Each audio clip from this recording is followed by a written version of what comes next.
Howdy, Beefalo Bart here, and welcome. Going to continue on with the Create a Game series that I started with, and just want to go through a quick recap of what we've already got so far. Not a heck of a lot, but let's go ahead and look at it anyway. And I'm going to go ahead and play it in a... Well, first off, we need to make sure that Steam is running. So, let me go ahead and do that. Sorry, I've had some issues with the computer today, so I've had to restart everything and change some drivers and this and that and everything else. Alright, so we want to make sure that we have Steam up and running, and because I keep getting hacked on my... Oh, go the hell away, damn. People continuously are trying to hack my account. Gotta love it. So, alright, we have Steam running, and unfortunately there's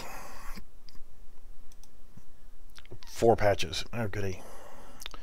Anyway, so we're going to go ahead and hit that magic play and standalone game, because this project may not be multiplayer, but I need to get used to having this running, because my multiplayer project does have the Steam Advanced Sessions. So our main menu again is really clean, really plain, very simple, not much to it. You just got an animated character, a brick wall, and a little bit of grass, and that's it. So we'll hit play game, go to level 1, and you'll see that I've been adding a bunch of little things in here to get ready for talking about, part of what this is. And these are just BSP geometries, just random dumb stuff just placed around just so there's something to work with. Different styles. You've got spiral staircases, curved staircases. You've got some other examples of how to use and lay out BSP geometries so that you can create different style things. Just oddball. Just to show primitive examples of what you can do. That's just a red light that was thrown inside here. We have the basic shapes. Of course, your cylinder, your sphere. See, this has no physics to it whatsoever besides just being able to walk into it. This is a plane. The backside of a plane is invisible. It's only visible on one side. And this is a cube that I did not stick to the ground. We have steam coming out, and we can hear sound from it with attenuation. Examples of a text render you can put into a map, put on a wall. You see it doesn't auto flip, so when you go behind it and look at it from behind, you see it backwards. Spark emitter and sound, fire emitter and sound, and something I hadn't messed with much. It's a cable actor. It's kind of stretched out and messing around with some of the things on it.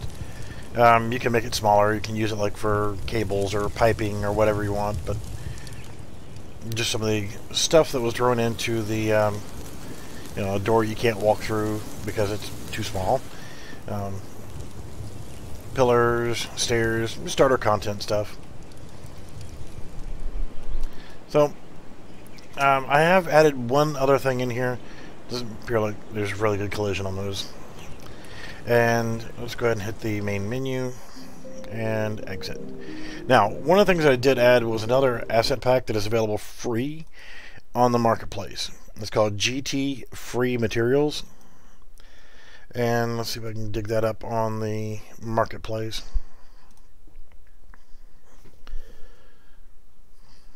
If you go to marketplace on the launcher, and it's going to be sluggish. I'm actually going to go ahead and, since we don't need Steam right this minute. Oh, would you hurry up? The Forest. I couldn't tell you the last time I've actually played The Forest, Unturned, Creativerse, or Prison Architect. But, they're definitely need to install their updates right now. But if you go to free on the marketplace and you scroll down, you're going to have a bunch of different things. Of course, you're going to see all the Paragon stuff, because they were the latest things that were added in.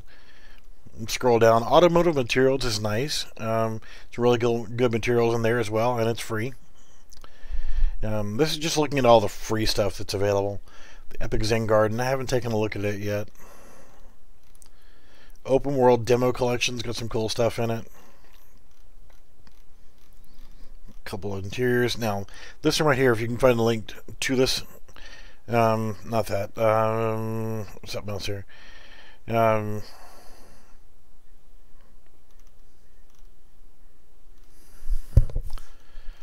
G for... Alright, I guess one of the best ways to do it is just, if you scroll through, these are all free things you can get asset-wise, absolutely free. Utilize however you want to. They each have their own different setups. Your substance. Community samples. The Polypixel freebie pack is nice.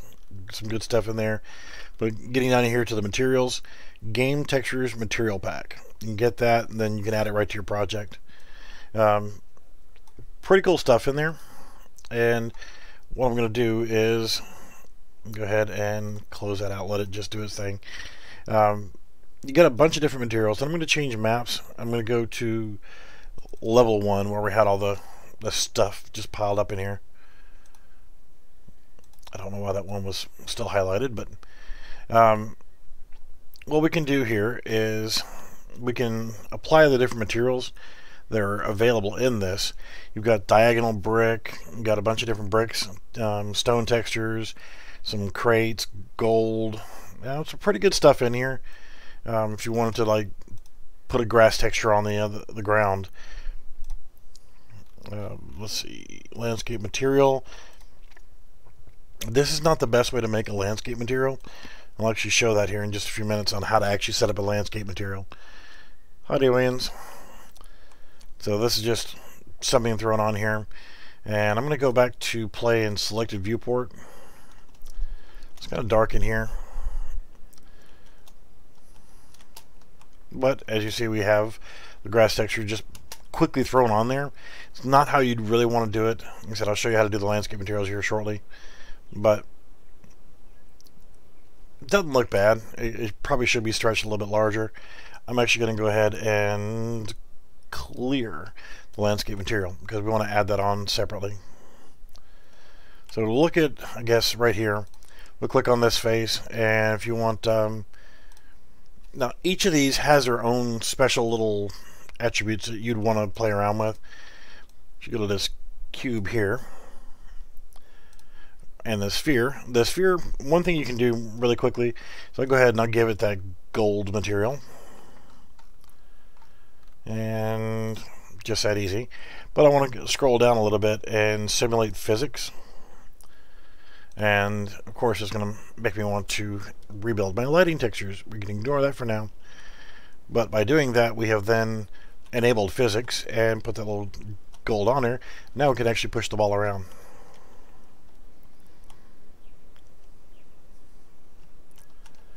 Alright, so that's all fun. Let's go over here and look at the cube now. We'll take this cube, we'll click on it, we'll click on a material, miscellaneous wooden crate, and we can do that. And we just turned a regular cube into a wooden crate. So just that easy. If you got a good texture to it, then you can create all kind of cool stuff.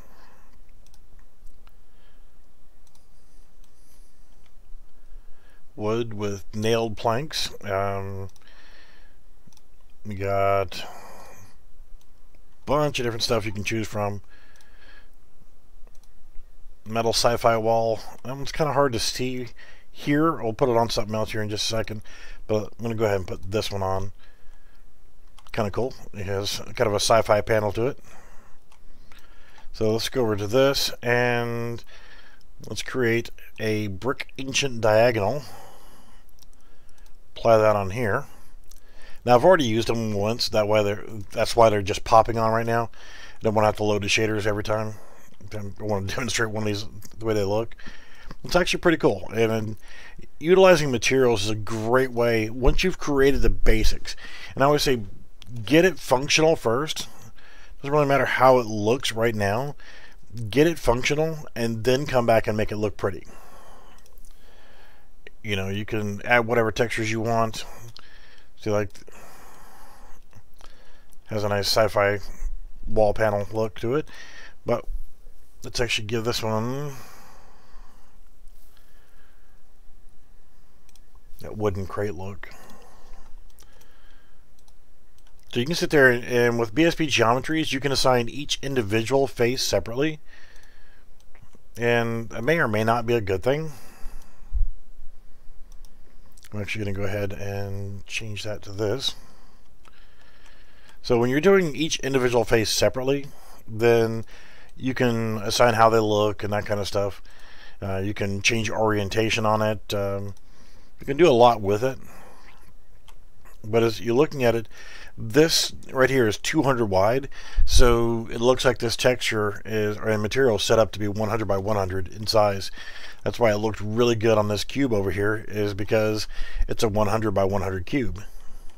So, and the downside is when you're doing the materials like this, if you try to click that, look, I've got like 40 faces on it. Let me actually click back on here. I got 60 faces on this one. So if you were to click on this one panel and have to go all the way around, it would be a pain in the ass. So what you can do is go over here and select all adjacent surfaces. And then let's go ahead and give it a... Now, when you're doing something with a lot of faces like this, then you really want to look at materials that scale a little bit better. Because if you were to use like the this wooden box texture or material, then it's not going to overlap well. It's not going to look good.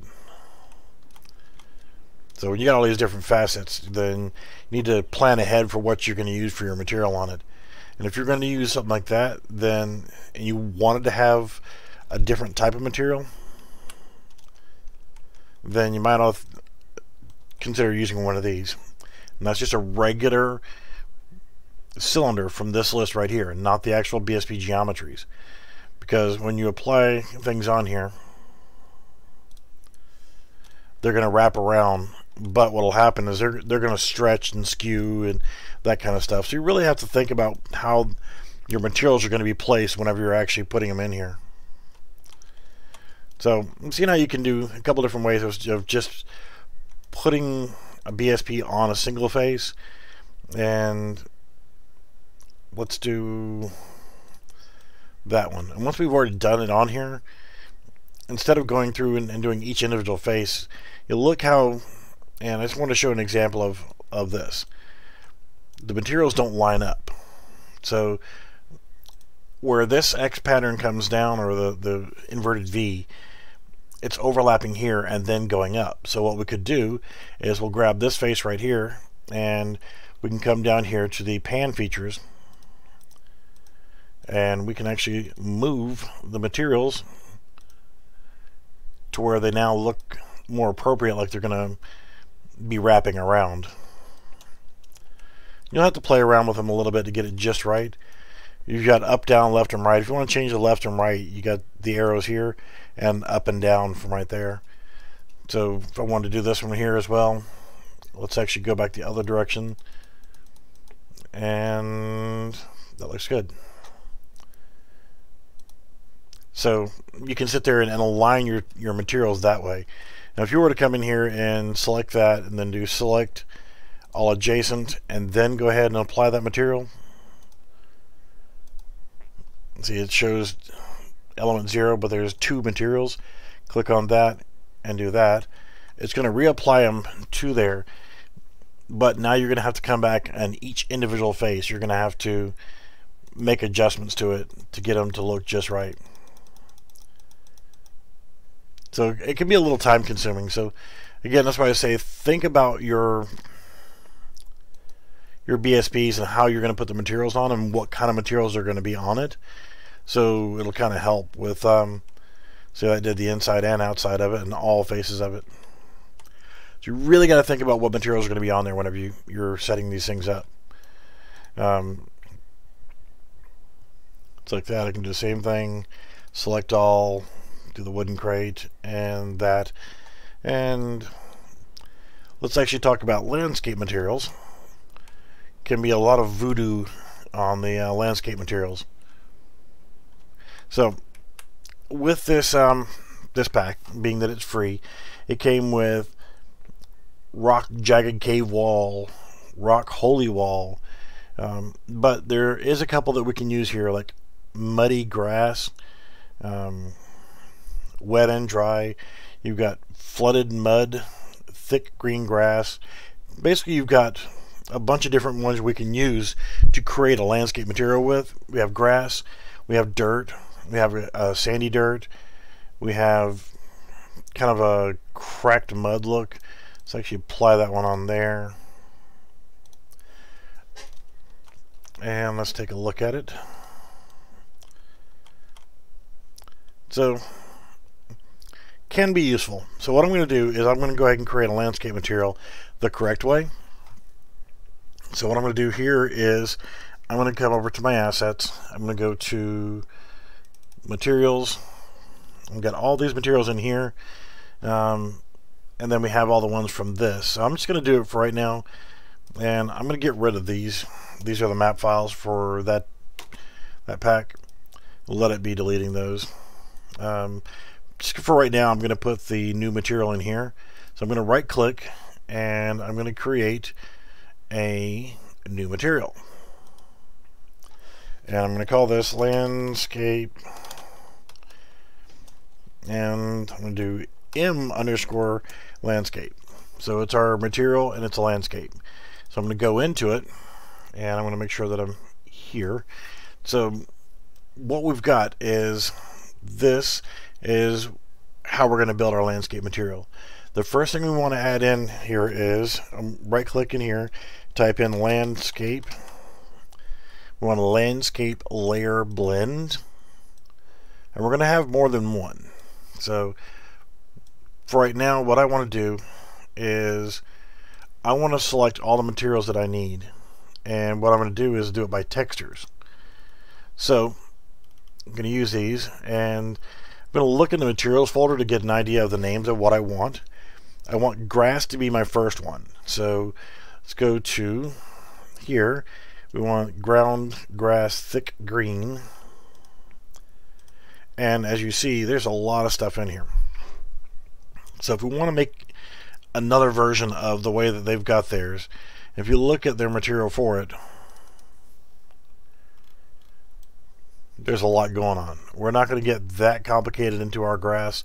We're going to start simple and then let you guys kind of learn how to make your own adjustments like that. That's a whole different thing. This materials pack is available free on the marketplace. Wrong button. If you go to the marketplace and click on the free tab, then you'll see down here in the material section, Game Textures Material Pack, and absolutely free of charge. You can download that and add it directly to your project. So we're going to do a much simpler landscape material. So we're going to start off with our layer blend, and I'm actually going to bring this to right here. Don't really care about how much I got to work with on this. I just need to see what's here. I want the grass thick green.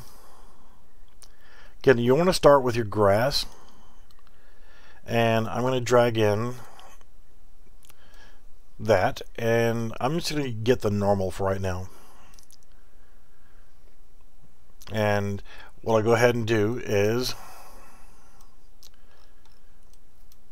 I'll take and I'll drag this to here, but what we need to do is connect this to the base color. And on this, we need to come over here to our layers. Click on it and come over here to the side. And we want to add in, I'm going to do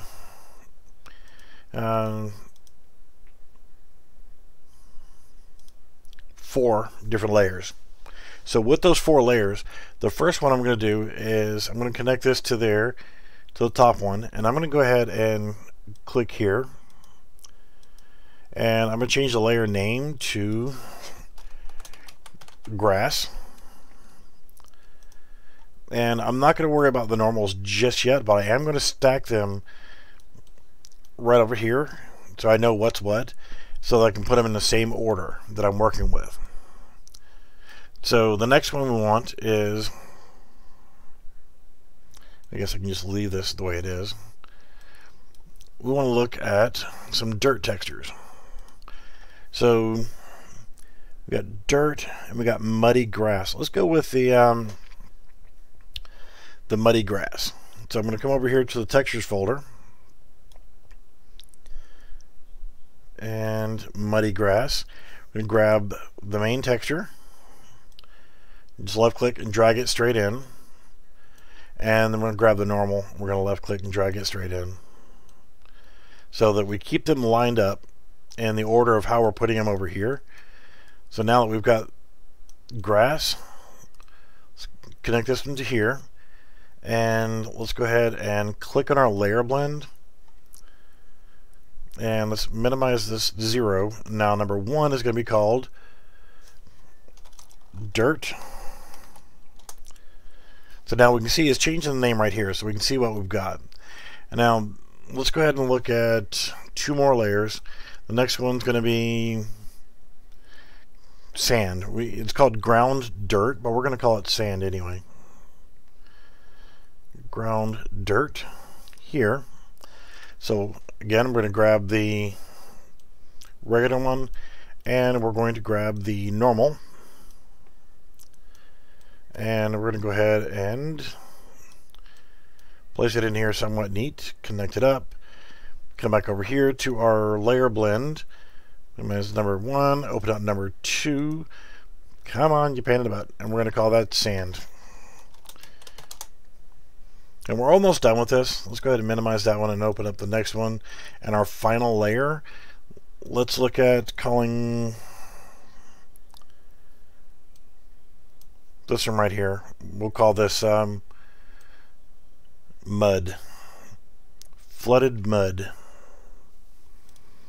So we need to find flooded mud. Let's grab the image and the normal.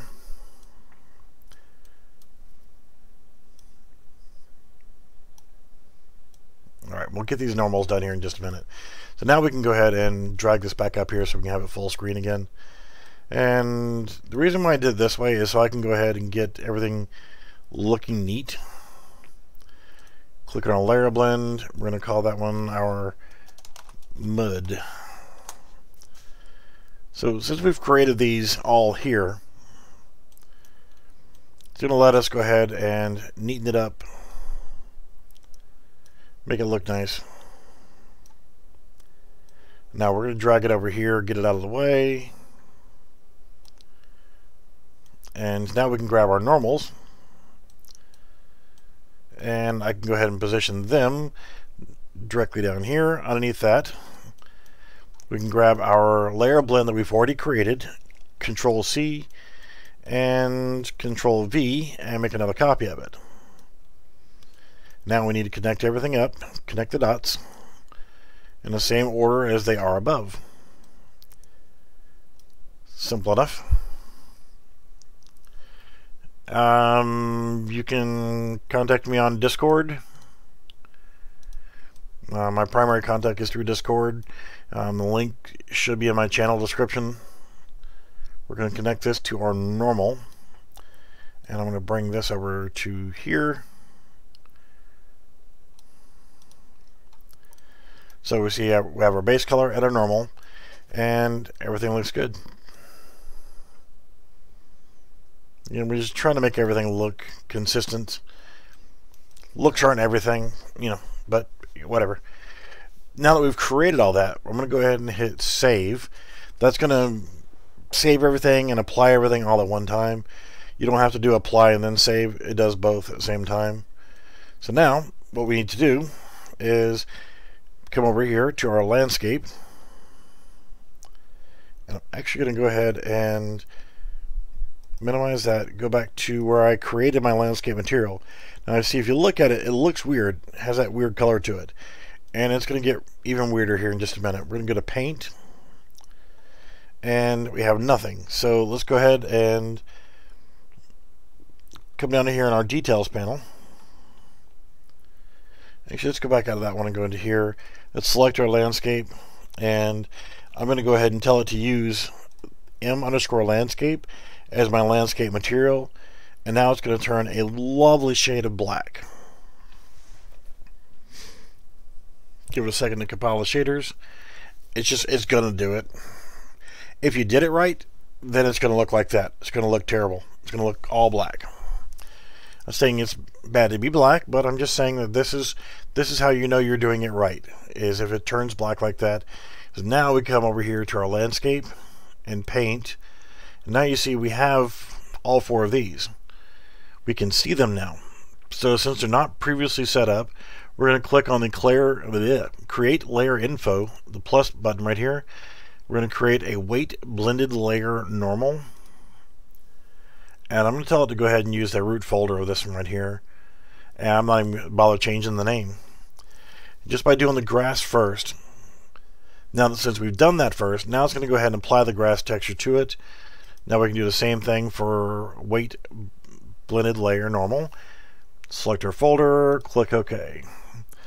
Make sure we do that for all four of our materials, or our four layers here. And that will create them right here. And it will make it to where we now have a usable material for a landscape. So I'm going to go ahead and go back to object mode, just because I want to go ahead and do a save all. Now what we can do is we can actually come back in here into our paint mode. I'm going to change my brush size down to, I don't know, 300. So get nice and small. Give you an example of why we want a good landscape material. Instead of just, well, we got grass on there, that's all we needed. But what if I wanted a dirt patch right over here? Well, I can come over here. I can select dirt, and then I can paint. Now, it's going to turn to that world material again until it catches up. So there we go. We just paint a little bit of dirt on there. So we can sit there and let's paint this corner dirt.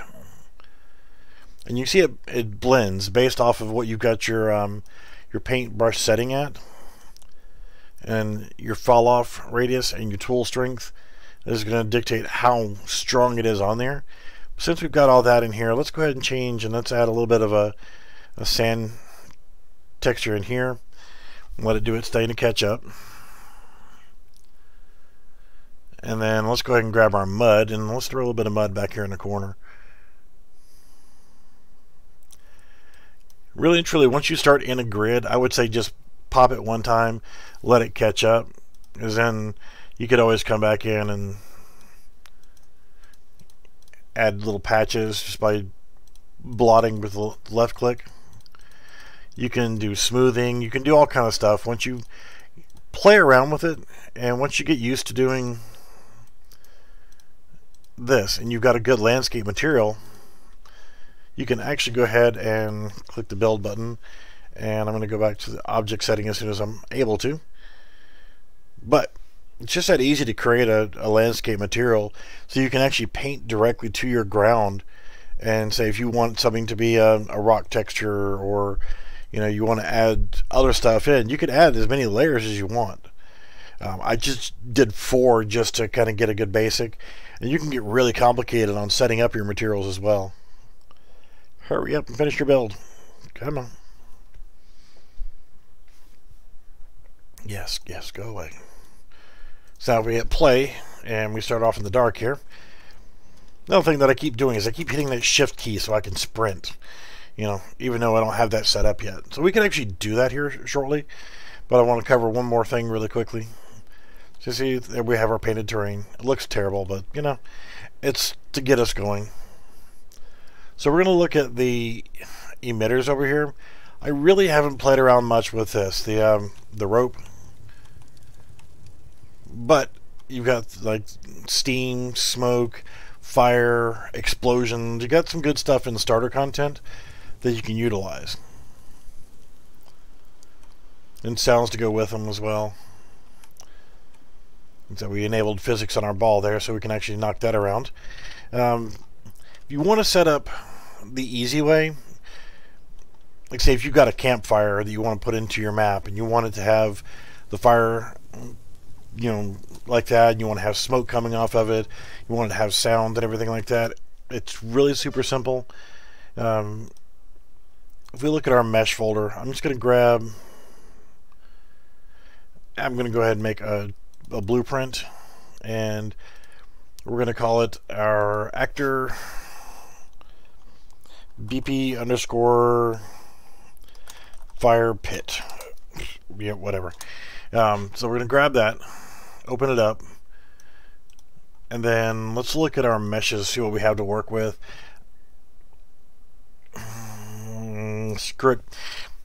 I don't want to take the time to actually build up a fire out of logs and stuff like that. So we're just going to do a burning bush. So I'm going to select the skeletal mesh for that. And then I'm going to come in here, add component, and I'm sorry, static mesh. Then whenever I select static mesh, it already has our bush in there. So lovely, we got a nice little bush there. And if I hit compile and save, and then come back over here to our assets, I can go ahead and just drag that in here, and we can see it. And it's just a bush. You know, we can scale it, you can do whatever, but I'm going to go ahead and go to my particles, select P underscore fire, come in here, and I'm going to select the main BP underscore fire pit, and I'm going to go back over here to particle systems, and you can see it's already got P underscore fire selected. I'm actually going to drag it up a little bit so it looks more like the bush is actually on fire. So we can compile and save, and look, we now have a burning bush. But we want some sound here too, so let's go to our sound, which is our audio folder, sounds, and we want fire Q. We're going to select that because it has attenuation already. You can look at it and you can see that it has an attenuation radius set up in here.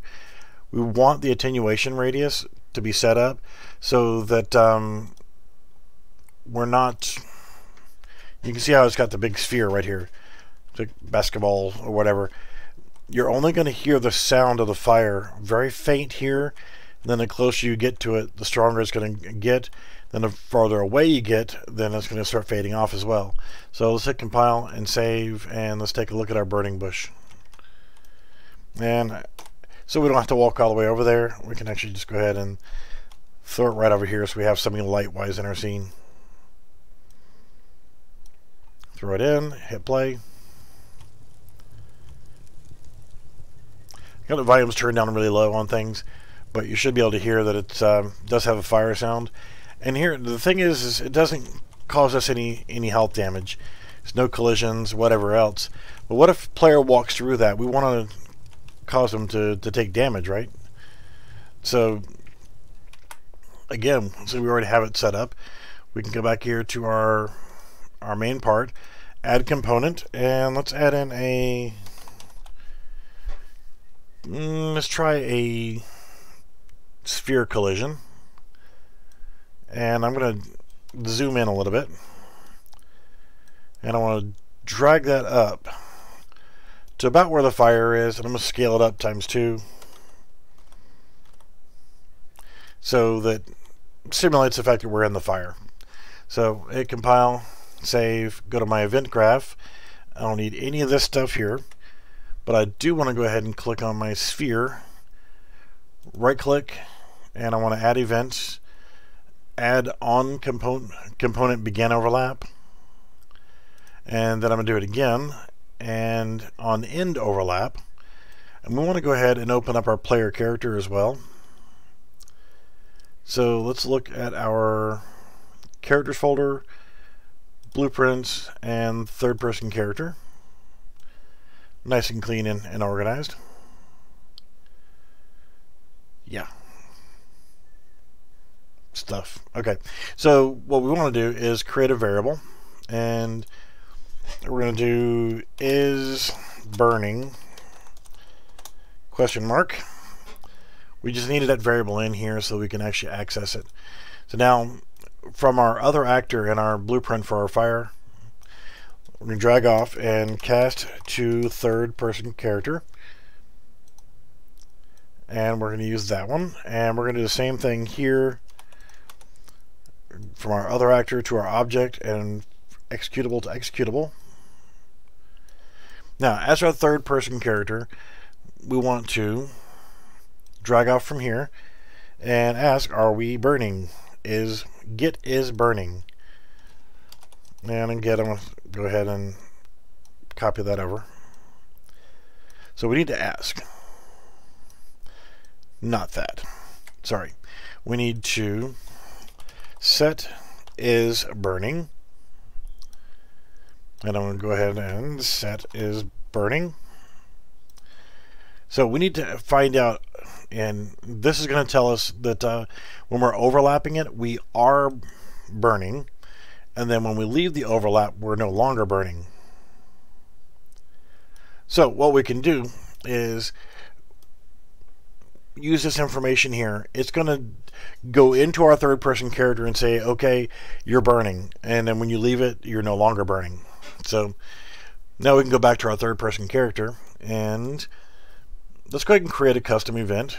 Get used to doing custom events so we can keep things clean. And we're going to call this burning. Call it whatever we want, but this is what we're going to do with it. And we want to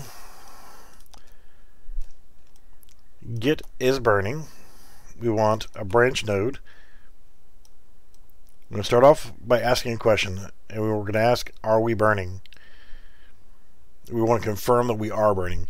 If we are burning, then we can do a couple things. We can actually look at our viewport. If we want to, we can actually come in here and select our mesh. We want to add a component and a particle system, and we'll call this fire.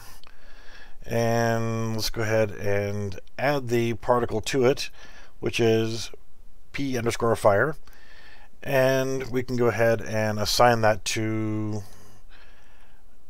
screw it, let's put it on our pelvis. So now we're on fire. However, we want to disable that. We don't want to start off on fire, right? We'll leave it visible. We don't want it hidden in game, but we also don't want auto activate. So let's try that and go back to our event graph, compile, save. Let's drag in our fire and activate.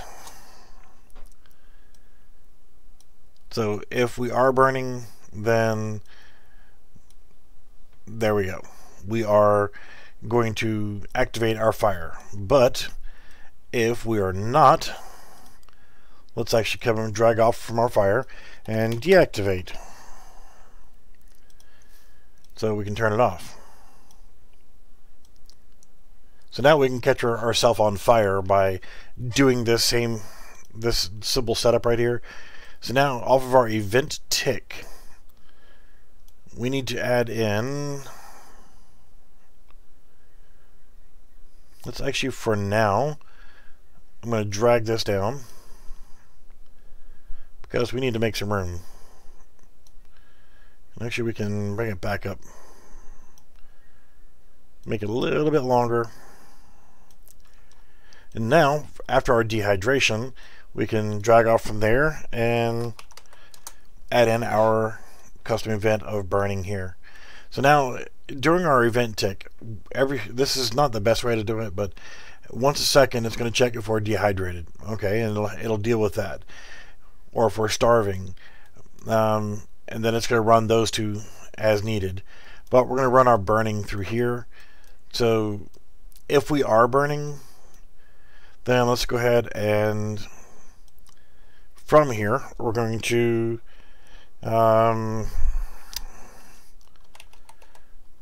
set our health so we can actually take damage. We're going to look at our player stats and we're going to get a reference to our health, and then we're going to do a float minus a float, and then we can simply connect that up there, and let's add in, we're going to lose 10 health. We're going to run a delay of 1 second. Come on, click in there. 1 second. And then we're going to loop that back over to here. And let's try that. Just to see what happens. Alright, we have fire. Yep, we're now on fire. And we lost all of our health because we didn't set the amount correctly somewhere. Actually move our delay down so we can get some contrast. So we want to get our health and take 10 away every second. So we got full health now, and we have a problem with our system here. Let's actually try that. Get rid of our delay, because what's happening is it's looping way too fast. So now we step out of it. We're no longer on fire. So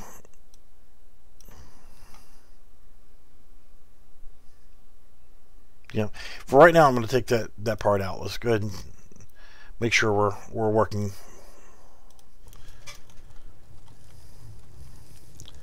So there you go. Now when we're in it, we're on fire. But as soon as we get out of range from it, fire goes away, and we're good to go. What I think I'd actually like to do is extend that fire just a little bit. So from our end overlap, and everything is acting really, really stupid right now. YouTube is not refreshing. UE4 was acting weird. Alright, that's better. So what I want to do is I want to drag away from here just a little bit. I want to add in a delay here. So we want to, when we walk out of the fire, we want to stay on fire for a few more seconds. So we'll make it wait 5 seconds, and then it'll say we're no longer on fire. So now if we walk into our burning bush, we're on fire. Oh crap. See, the fire is going to follow behind us. It's falling off of our, and then the smoke goes away. There we go. Ah, shit, I'm on fire. I'm on fire. Come on. There we go. So that's a little just cool thing you can do. I have to work out the bugs that I've just created on this. Whenever you're running off an event tick system, if I put the take damage here, what's happening is it's reading this, reading it. It's reading this blue section every second. And what was happening is whenever I had the take health here, then it was a continuous process, and it was going to just rapidly just slap it on there, and that's why it took all of our health all at one time, and we can't have that. We don't want an instant death just because we walked into a fire. So we need to do like we did here for our dehydration and our starvation, and let's change the name of this to on fire, and let's see if it changed it right here. Yes, it did. So now we can actually create another one, custom event. We'll call this burning, and from there we're going to try doing our set health and we want to get our health. So what we can do is place this here. We want to get our health. We want to subtract or float minus float. Use 10, connect that. And from there, let's see what happens now is if we're burning, then let's go ahead and create this custom event. And yeah, we're is burning. Let's add another one in here. Probably won't need it, but burn damage. Probably won't need that one. So it's asking, are we burning? Yes. Then it should apply this when we put it up there. So let's put a delay in here of 3 seconds, and we'll loop. Actually, let's move these over here, and let's go ahead and get that, get our burn damage, and a branch.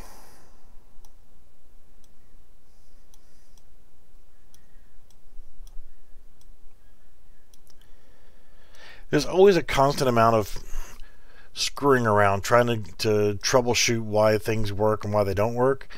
If you don't like solving puzzles, then trying to make a video game is not for you. Alright, so we'll try that. Then let's go ahead and put, and what do we call this? This one was actually called burning. So let's try putting it in here now.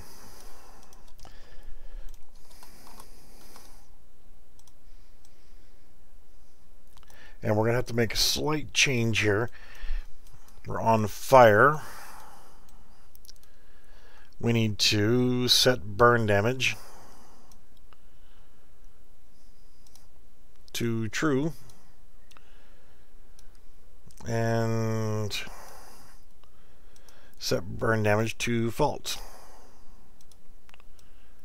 Yeah, I mean, it is a never-ending puzzle. And that's probably not going to work the way I want it to. Yeah, I'd say it's just gonna straight kill him.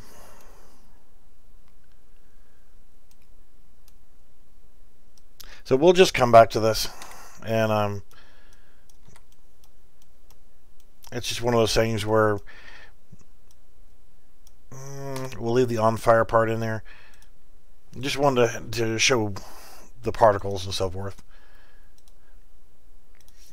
Alright, so that actually sets us on fire, and we can move around. So, was there any questions about like the landscape materials or setting materials on BSP geometries or onto regular stuff like that, or adding, like say, if you wanted to add in the spark effect or a fire effect or explosions or what have you? It's like the pane pad that we did before. Let's do save all, save selected. Let's take a look at our maps. I think on our blueprints, pane pad, we had a pane pad already. So go to our maps folder, go to our mesh map. Let's go back to our assets, blueprints. Let's put our pane pad in here. Let's look at our location. Let's put it on 0 and 0. And let's actually take a look at the pane pad. So what we did was we spawned the emitter and the sound. So we already have that set up. And we covered that in another video. So now when you actually step on it, you get an explosion sound. And you get the fact that you're actually, you know, seeing the damage and feeling the damage. So that's cool. We also created a basic can of food, basic drink, basic med kit, basic teleport system. Again, if we come back to our maps, go to our main menu map, hit play, play game, go to level 1. So now that we've load in here, we've added more stuff in, so the map's going to take a little bit longer to load. The more stuff you add, the longer it's going to take for your maps to load. So that's another thing to think about, and keeping things simple. We still have our working teleport system. Teleports us to level 2. We can turn around and go back to level 1, or we can complete this level. It'll take us to level 3, and that kind of stuff.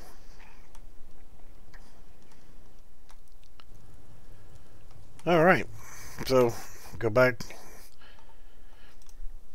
This all works for the most part. We got some new materials to work with. We got a landscape material. But if we wanted to, we can come back in here and change this one as well, but that's good enough. It has kind of a modeled effect to it. Just kind of worked out on this one.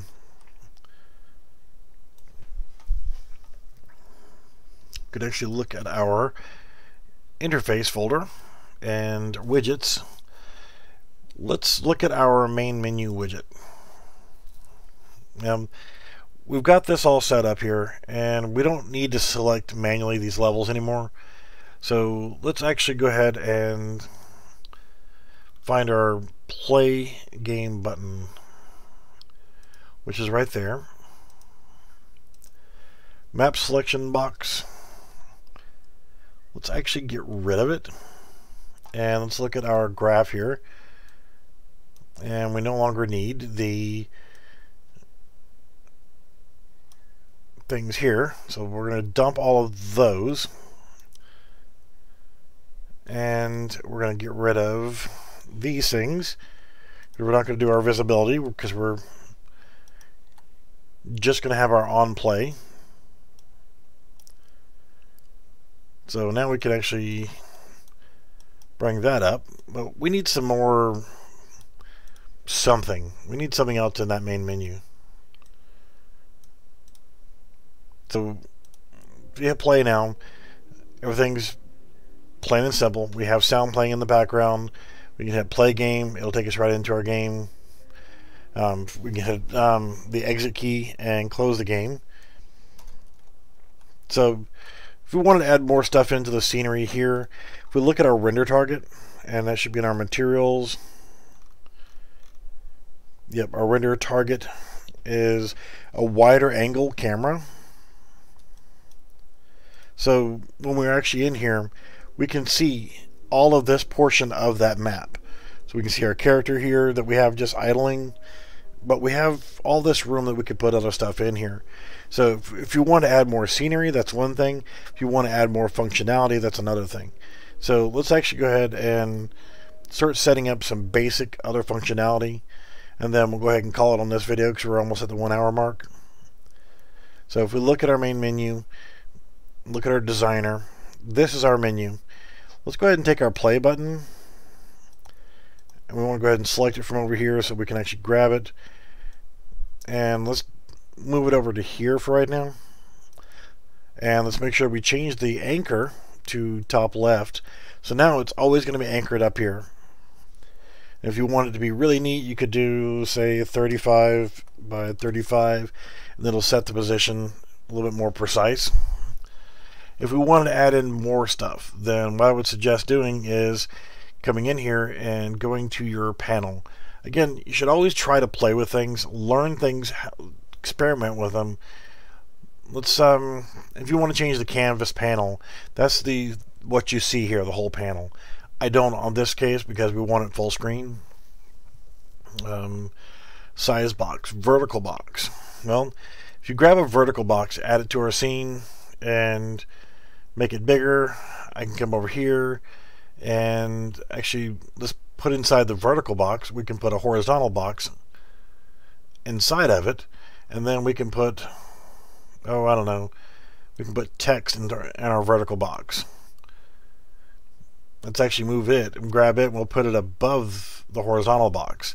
But inside our box there, let's actually, inside the horizontal, let's put a button, and then let's put some text. And then as you're putting this stuff right here, you can put your text to whatever it is, whatever you want. And if you want to add in a space in between there, because you don't want the button touching right there, so you want a little bit of space in between there, so you come down here to your primitives and grab a spacer. Grab that spacer and throw it in between your button and your text. Click on your spacer and add 20 to the distance this way. So that's cool. What if you wanted a line going in between your text, and you want this to be your central name for whatever,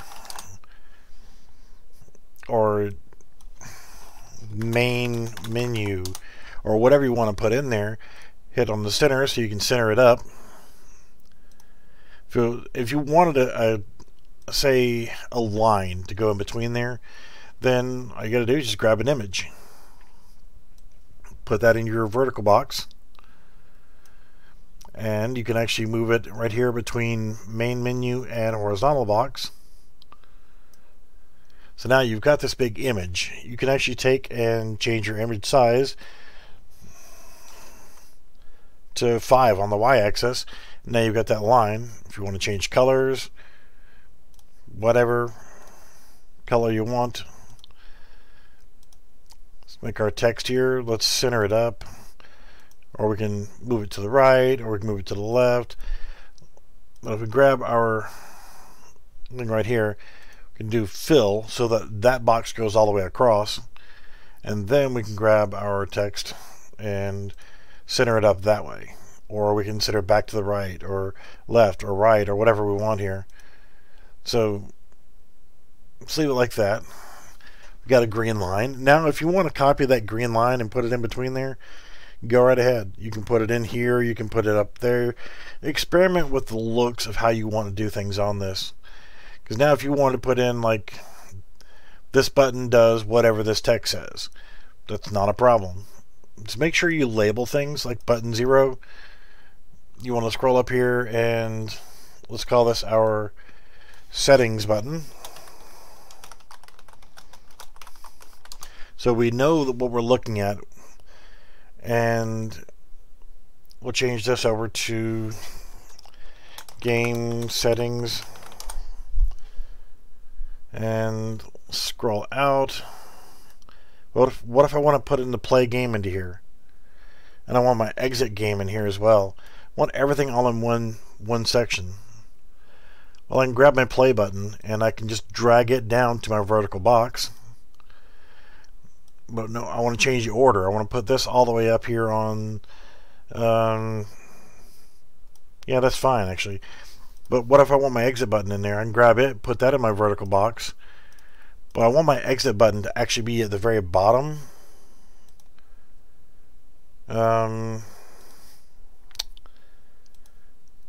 Yeah, how are we going to get that to be down there? Huh. Well, we can grab a spacer and we can copy it and go to our vertical box and paste it there. Grab this, put it in here in between the two. Grab this and hit fill, and that'll push my exit button down to the very bottom. And there you go. If you don't want this to your text there in your horizontal box, you can actually take your settings button, take your text, drag it on top of the settings button. I'm going to get rid of the spacer, and we don't really even need it to be in the vertical box, so we can, or the horizontal box now, so we can get rid of that. And now we have that, and let's actually put our text back in the center. And we can actually, if we want to again, let's add in another primitive spacer. Let's put it in between our game settings and our play button. And let's go ahead and give it a 10 on the Y. So we got a little bit of movement right there. Click on our vertical box, drag it over to here, and we can actually anchor that to the entire left side and scroll this down here. And now we can use this whole left side of the screen as our main menu and our menu settings. Like this right here. Let's actually space that a little bit more. There we go. So our game settings, we'll work on that in the next video. We'll go ahead and we'll add some game settings to it. We'll start off with just a simple set of like change your screen resolution. What if you're playing in 1440, or if you're playing in 1080, or if you're playing in 720, or if you're playing in 1024 by 768, whatever. We'll set up those different things in a menu. So when you hit our game settings, it'll expand out and drop things down here, and we'll be able to actually change those settings. But for now, we can compile and save, and we're going to hit play. And now we see everything is over here. Our little vertical line that's green. Our game settings doesn't do anything for now. Our play button still works. And of course, our exit button still works. So we are good to go. I'm going to save all, save current, do that, actually that, and then that. And we're good to go. Thank you everybody for watching. And on Thursday, we'll start doing some menu functionality. And then from there, we'll decide if we want to keep continuing on with this series, or start up, or start doing more complex stuff, or whatever. But we're pretty much at the end of getting set up once we get some more menu functionality going, to where our game functions to where we need to start classifying, is it going to be a shooter, is it going to be a whatever, and we need to start populating our maps with content that are actually worthwhile. So you guys need to get with me on Discord and need to let me know what you want to see game content wise. I've had one suggestion for top down. I've never done anything with top down, so what I could always do is create a new project and try a top down. I have never tried one, and top down sounds lovely. No starter content, no nothing. So we'll actually do that. Probably at Thursday's video will be the menu functionality, and then we'll probably leave this series at that. We'll continue on with other stuff that'll be more suitable towards a game style. So once we actually have a game set up and running, or a template for a game that we're actually going to use, then we can start refining it to be a little bit more useful. So top down, let's see, left click, and I can either left click and hold and make him move wherever I want him to go, which is pretty cool, or I can left click and he'll move to where I clicked. That's pretty cool. So we might actually try that. Screw around with making a top-down game just for the sake of it. I've never even loaded one of these templates before, so what better way to learn than to start doing something you've never done before. Alright guys, thanks for watching, and we will see you in the next video.